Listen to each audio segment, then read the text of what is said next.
All right, so I'm going to go over some problems that we are doing in our AP binder right now. And the first one that someone asked me to do was AP free response number 6 from the BC Calculus exam in 2010. So that's the one that we're going to start with. So uh, in this particular problem, which I'll grab out of my binder right now.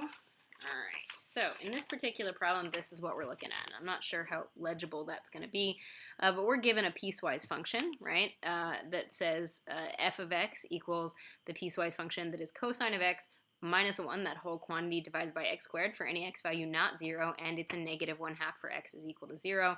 And then we're given some information about g of x, which is the function that we get when we have 1 plus the integral from 0 to x of f of t dt. So we're going to walk through these, and I'll tell you what the prompts say so you don't have to be able to read them. All right, so part A asks us to write the first 3 non-zero terms in the general term for the Taylor series for cosine of x. So this is one of those things that you really want to have memorized, right? So cosine of x as a Taylor series. Cosine is the even function.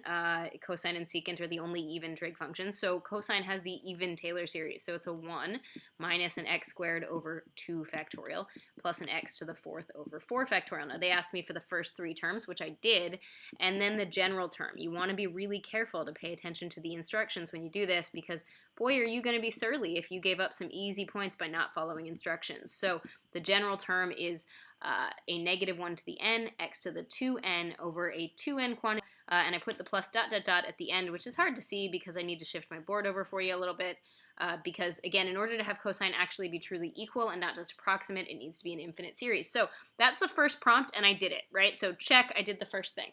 The second part of this prompt says to use that to write the first 3 non-zero terms and the general term for the Taylor series of f. So f of x was given to us for all values except 0 as cosine of x minus a 1 over an x squared. So I'm going to split that up and recognize that that's a negative 1 over x squared plus a cosine of x over x squared. Now the reason that's relevant is that negative 1 over x doesn't need a series. That's a nice, happy little rational function. But this cosine, right, this cosine does need a series, and more specifically, it needs this series that we were just asked to write, and that's why we were asked to write it. So when I write this whole thing out, I'm going to realize that my f of x, right, my f of x can be written as this negative 1 over x squared that I have here, and then I'm going to take all of the terms in this series and put them on top of an x squared. So I'm going to get a plus 1 over x squared because the first term was a 1, and I put it on top of the x squared, minus an x squared over this 2 factorial times an x squared, which we'll clean up in a sec, plus an x to the 4th over a 4 factorial times an x squared, right? Now here's an interesting problem. Here I had 3 terms, but the first thing I notice about this is that the first of my terms, that one that was in the original series, these are going to sum to 0. And so what that's going to do is it's going to create a weird situation where I really need another term. So even though we didn't list the x to the 6th term, the next term in this series would have been a minus x to the 6th over a 6 factorial with that x squared on the bottom. And since they asked me for the general term plus dot dot dot, I'm going to kind of squeeze this in. I'm going to take this term and I'm going to put it over an x squared. So a negative 1 to the n, x to the 2n, sorry, I'm a little bit off board there. There you go. Over a 2n quantity factorial, now with an x squared, and then that wonderful dot dot dot, because again, if we're not saying f is approximately this thing, we need to make it clear that it's infinite. So I'm going to clean that up a little bit for my part A, and what's going to happen is I'm going to get that my f of x is these 2 terms sum to 0. The x squareds are going to cancel, and I'm going to get a negative 1/2, because the x squared cancels with the x squared, right? And then plus an x squared instead of an x to the 4th, because 2 of the x's cancel, over a 4 factorial. And I'm going to leave it as a 4 factorial because I'm feeling kind of lazy. Minus an x to the 4th over a 6 factorial, which I'm definitely going to leave as a 6 factorial because I'm feeling kind of lazy. Plus dot dot dot, negative 1 to the n, x to the 2n minus 2, all over that same 2n factorial. And again, because I'm saying f is equal, I should make sure that this thing goes on infinitely. So that's the second prompt I was asked to do, and I just did it, right? So we should always double check that we gave the right number of terms, and they did ask for the first 3 non-zero terms and the general term. So that's my part A, right? Now let's move on to part B. So one of the best things that you can do when you're doing these AP problems is anticipate what they're asking you to do by the way the question is asked. So I'm going to erase this guy, and thankfully I have notes, so and you can consult the video if you need to see what I put in part A. So for part B, they ask me, use the Taylor series that we just found, right? So use the Taylor series to say whether f of x, so does f of x have a max, min, or neither, right? Max, min, or neither at x equals 0. So here's the thing. When they ask you to do this, they are setting you up for a very specific kind of question. They're setting you up, when you hear this question, they are almost always setting you up for a second derivative test question, all right? So here's the way the second derivative test works, right? So I'm going to give you the 4 possible outcomes of a second derivative test. So if, let's say I ask you if f of a is a max, a min, or neither, right? So here's the way that we can figure this out using the second derivative test. If f prime of a is 0, right, but f double prime of a is positive, then what I have is a function that is level but cupping upwards. That's a min, right? Because it's level, that's what the f prime of 0 means, it's got a horizontal tangent, but cupping upwards, that's what the f double prime of a tells me, so that's a min. If my f prime of a is 0, again, that's a horizontal tangent, right? But my f double prime of a is less than 0, well, that means that I'm cupping downward and have a horizontal tangent. That's a max, right? So those are the 2 cases, right? Another case is that my f prime of a is 0, but also my f double prime of a is 0. And that's actually not neither. That's called inconclusive. So what that means is you need another test. So it's pretty rare that you see a problem where they're clearly setting you up for the second derivative test, which this problem is, and then they give you a situation where the second derivative test doesn't work. So that's pretty rare. I wouldn't worry about that too much. And the last case is that f prime of a is not 0, right? If f prime of a is not 0, then the answer is neither. Because if f prime of a is not 0, then I'm not flat, right? I'm either downhill or I'm uphill, but that's not a max or a min. That is not a horizontal tangent, so it's neither. Sometimes this inconclusive situation happens when you have what's called a saddle, right? Sometimes it happens when you have what's called a saddle, which is where your graph is level, but it switches from cupping up to cupping down or vice versa. Again, that said, you can't technically conclude that it's neither. If you get this weird situation, you need to do another test to conclude that. So all of that is to say that we're going to see which one of these applies in this situation, because this is a classic second derivative test problem. So I know that my f of x, right, was able to be approximated by this negative 1/2 x squared, right? If I pull out my notes, I believe it was a negative 1/2 x squared. Oh, I'm sorry. That's way off. Take it back. I got to pull out my notes. It was a negative 1 over 2 factorial, my bad, plus an x squared over 4 factorial, minus an x to the 4th over 6 factorial, blah, blah, blah, blah, blah. Okay, so, and I put the dot, dot, dot to say it's going on forever. So that means that my f prime of x is going to be, this guy derives to 0, right?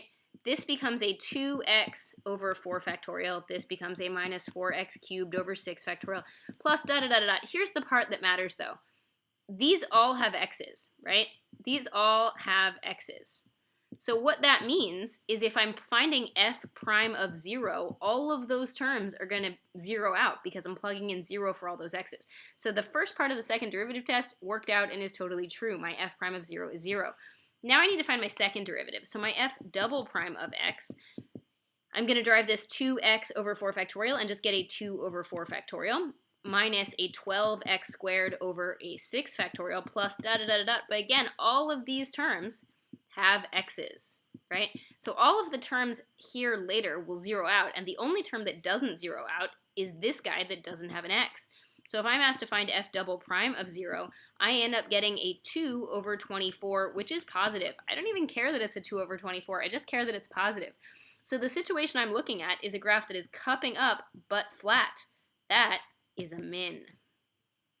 All right, so that's part B, right? We're going to go on to part C. And again, these are going to be slightly longer videos just because the AP problems are not short. There's a reason you have 15 minutes to do them on an AP, and it's certainly longer if I'm explaining them to you. So part C asks you to find a series for g of x. So it's worth noting that g of x is a 1 plus the integral from 0 to x of f of t dt. I always accidentally make these x's. They're not supposed to be x's. If you're integrating an x as a bound, then the stuff inside the integral, the integrand stuff, has to be a t or some other letter. So what I'm going to do is I'm going to write the first couple terms at least of this series, right? The actual goal here is they want us to find p sub 5, which is the 5th degree Taylor polynomial. So I'm going to say that this is the integral from 0 to x of the first couple terms of f, which were the negative 1/2, the plus t squared over 4 factorial, the minus t to the 4th over 6 factorial, plus da-da-da-da-da. And then honestly, I don't really care what comes after. Because I'm not asked to find the nth term, and I know that I'm only asked to find up to the 5th term, which the t to the 4th will give me when I integrate. So notice I'm not using an approximate for g, because with the dot dot dot I can still kind of cheat. So when I integrate, I get that this is a negative 1/2 t plus a t cubed over a 3 times a 4 factorial minus a t to the 5th over a 5 times a 6 factorial from 0 to x, right? And again, dot dot dot, because I'm lazy and I cheated. Okay. So I get that my g of x is a 1 plus negative 1/2 x plus x cubed over whatever 3 times 4 factorial is. I'm feeling kind of lazy. Minus x to the 5th over a 5 times a 6 factorial. Again, totally feeling lazy. Plus dot dot dot dot dot, right? Minus, and then all of these terms have t's, so when I plug in 0, they're all going to be 0, right? So I just have this 1, 0 at the end. So this is my g series, and I have the dot dot dot indicating it's infinite, but what they ask me in C is for p sub 5. So p sub 5 is going to be 1 minus the 1/2 x plus the x cubed over 3 times 4 factorial minus the x to the 5th over a 5 times a 6 factorial, and that's totally fine. If you want to clean it up more and make it nicer numbers on the bottom, that's totally okay. If you don't, that's also totally okay. All right, let's talk about D, and then we'll go from there. So when we look at D asks us to use that same kind of Taylor polynomial, but instead of using the one that we made, which was for p sub 5, they want us to use p sub 3. So essentially, I'm plagiarizing my own work and realizing that my first 3 terms were a 1 minus a 1/2 x plus an x cubed over 3 times 4 factorial. They then ask me to use that, right, to approximate g of 1. So that's a 1 minus a 1/2 plus a 1 over 3 times 24. So this is that moment where it's worth you figuring out a common denominator and simplifying. So I notice that 3 times 4 is a 72. So this is 72 over 72 minus 36 over 72 plus a 1 over 72. So I get 37 over 72, and I should have put a squiggle here for approximately. My bad. So g of 1 is approximately 37 over 72. Great. There is a second prompt on part D. So this is the first prompt, did it. The second prompt on part D asks me to show that the error has to be smaller than 1 over 6 factorial. So the trick is that the error, right, the error that I'm going to get, right, so p sub 3 of 1 minus g of 1, which is the same as saying the error, right, it has to be smaller than or equal to whatever happens when I max out the next non-zero term. Well, the next non-zero term, right, so my next non-zero term, right, was the one that involved the 5 and the 6 factorial, right? It was a negative x to the 5th over 5 times 6 factorial, right? But I need to max that out, so I need to max that out on the interval from the center, which is 0, right, to the value that they told me to plug in, which was 1, right? So if you look at the only value that I can max out here, it's the x to the 5th. So the biggest that this can possibly get is if I make this a 1 to the 5th over 5 times 6 factorial, right? So my error, right, for lack of a better way to put it, my error is smaller than or equal to 1 over 5 times 6 factorial, which is, empirically speaking, just the way fractions work, smaller than the thing they asked me to show it was smaller than, which is 1 over 6 factorial. The reason I know that is because when you have a bigger denominator, you have a smaller fraction, right? Bigger denominator equals smaller fraction. And that's what they want for the AP.